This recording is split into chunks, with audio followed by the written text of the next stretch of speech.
Good morning. It's morning here on the farm, and I wanted to talk to you a little bit today about how you use your time when learning English. Sometimes it's better to do certain things in the morning, certain things in the middle of the day, and other things are best done at night, at least in my opinion. So this English lesson will simply be Bob expressing his opinion on the types of things you should be doing when learning English in the morning, in the middle of the day, and at night.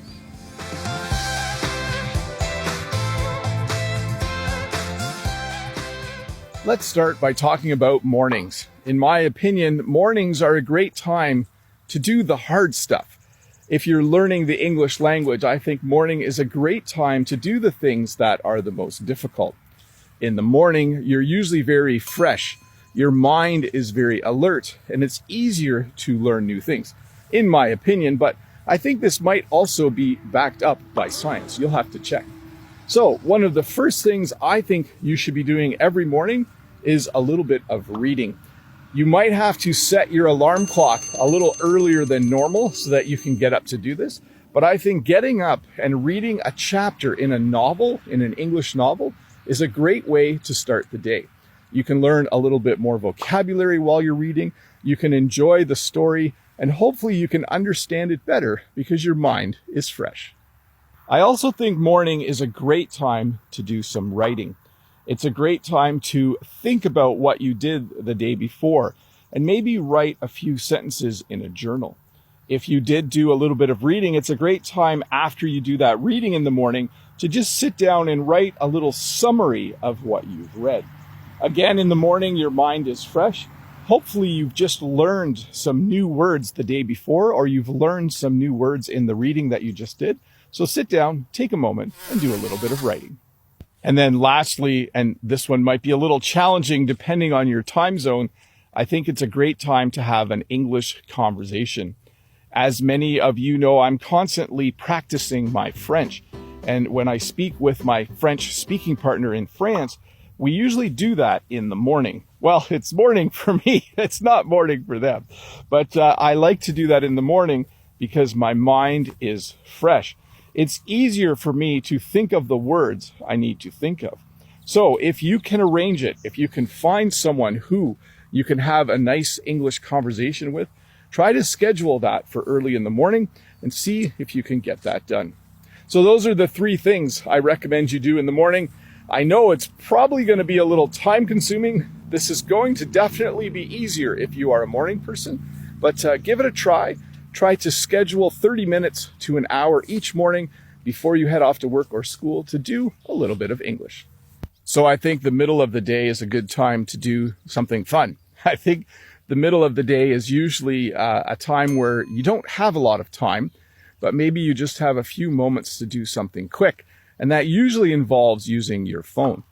So the first thing I recommend that you do in the middle of the day is to just sit down and watch a YouTube video. Follow an English teacher on YouTube like me or one of the other many English teachers on YouTube, and just take a moment to watch one of their YouTube videos. And don't forget, it's a really good idea to watch English lessons on YouTube twice. It just really helps you to remember what's going on. The other thing I recommend you do in the middle of the day is practice English using some kind of app. Maybe you like Duolingo or Babbel or one of the other many apps that are out there. Take some time in the middle of the day. Maybe sit on a park bench after lunch. Maybe after you're done eating your sandwich at your desk in your office, just pull out your phone and then just take some time to use an app to practice some English. Again, little snippets of learning, little snippets that you can do in the middle of the day are just easier. Again, especially if you are working or a student, it's not always easy to find more than 5 or 10 minutes to study. So if you can find the time, pull out your phone, watch a YouTube video, an English lesson on YouTube, or take some time to practice with an app. So let's talk for a little bit about what I think you should do in the evening. Now, again, these are just Bob's theories. These are not proven to be true, but my theory is this. In the evening, you should do things that are relaxing, that are not very difficult. And so in the evening, one of the things I think you should do is listen to some English music. I think evening is a great time, maybe when you're making supper, maybe as you're getting ready to go to bed. evening is a great time to just listen to a few English songs. And if you do this, try to listen to the same English song every night for a few nights in a row. It's just a good idea to have that repetition as well. But evening is definitely a great time to listen to some English music. Another great thing to do in the evening is to listen to a podcast.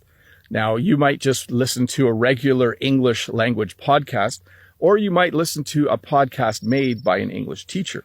But evening is a good time to listen to a podcast. Again, maybe you're cleaning the house, maybe you're making supper, maybe you're doing something else in the evening, and you just want to be able to listen to some music. So find a podcast in English and listen to it. You can also use this time as well to re-listen to the YouTube video that you watched earlier in the day. Sometimes you don't need to actually see the English lesson. Sometimes just listening to it is a good idea as well. So another thing you can do in the evening, something that's a little more passive and relaxing, find an English podcast and give it a listen. One of my favorite things to do at night is to watch the French news. And I think you should do the same, but you should, of course, watch the English news. Maybe turn on the TV and find the English news station if you have one. And if you don't, just go on YouTube and find an English news channel. Watching the news in English is just a good way to learn a bit more English. And as well, you may have already heard some of the news stories earlier in the day. I highly recommend that if you watch the news in English, that you watch world news. News about things that are happening in the world. Because it's very likely that you'll already have seen the news story or heard the news story or read the news story earlier in the day in your own language. And this will help you understand the English version of it. So if you have a bit of time after supper, after you've done the dishes and tidied up the kitchen, maybe sit down and watch some English news. Well, thank you so much for watching this English lesson where I expressed my opinions about when you should be studying and what you should be studying in the morning, in the middle of the day, and at night. You can either agree or disagree with me if you want. You can let me know in the comments what you think and what works best for you.